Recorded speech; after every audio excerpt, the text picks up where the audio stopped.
Hey friend, Roger Christofferson here again with another first listen review.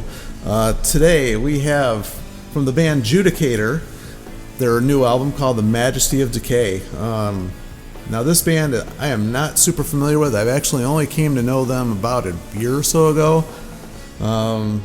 Maybe 2 years ago when their last album came out, Let There Be Nothing. I guess that was in 2020. So I remember seeing a review of it on Banger TV. I think it was Blaine doing it. And he doesn't usually do the power metal type stuff, but he did a review on this one. Kind of liked it, so I checked it out.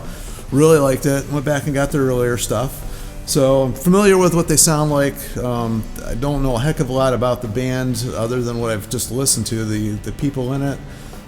Not super familiar with. It was formed back in 2012 by the singer-songwriter guitarist John Yelland, and at that time they had Alicia Cordisco on lead guitar. Now she has since left the band. She was with the band right up and through 20, so I don't know if it had something to do with stylistic differences and stuff, because this album, this new one, a lot different from their other stuff. I wouldn't even consider this one really that much power metal. There's a little bit of elements of power metal in there, but it sounds a lot different than their other stuff.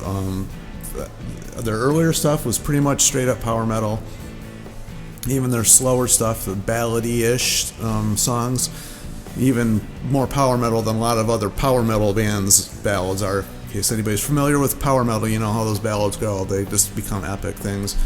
Judicator was pretty much just a heavy song right from the start, even though they were considered ballads. It's hard to explain, but they're worth checking out.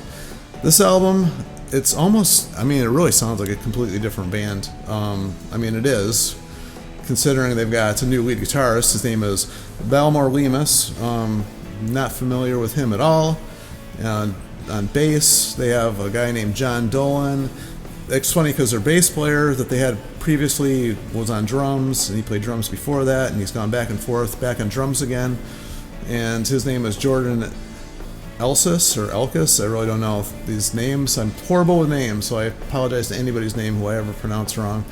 But it's one of these deals I got. I love Bandcamp, and I got this off of Bandcamp.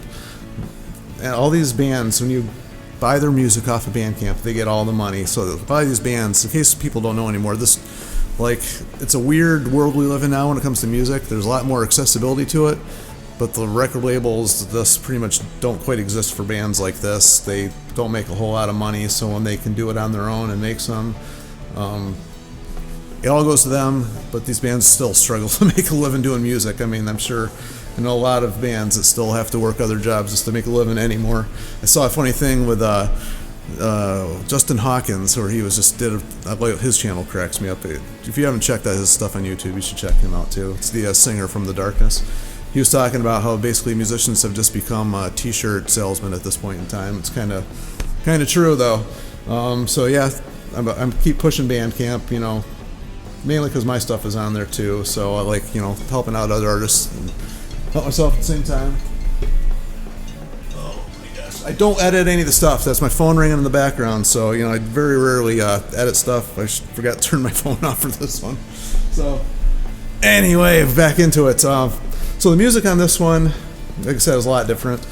The first thing I noticed, there's two really big things I noticed right off the bat, is the guitar tone on this one is, I don't know how to say it. It's just not, the lead guitar tone anyway is not good. It sounds like super processed. I remember recording an album back in early 90s and just having that rack mounted processed guitar sound, and it wasn't good then. It's not good now. It sounds almost keyboard-ish when he's playing these solos and stuff. I found it quite distracting on this, unfortunately, because the playing was great. Just the sound of it was just not great, and it's kind of unfortunate because the rhythm guitar sounds really chunky and full. The bass playing is full. The songs are really good. There's a lot of prog going on in this, which is weird because I hadn't heard that previously. They actually have in the middle of the album, they have a song called Ursa Minor and Ursa Major. It kind of blends together. And then the final song, this Metamorphosis, is this really long epic. That's actually probably my favorite song even though it just went on and on forever. It sounded like they have like guest vocals on here from somebody, and there's no anything on this page that shows who it was singing. Kind of looked a little bit to see who it was and couldn't find anything.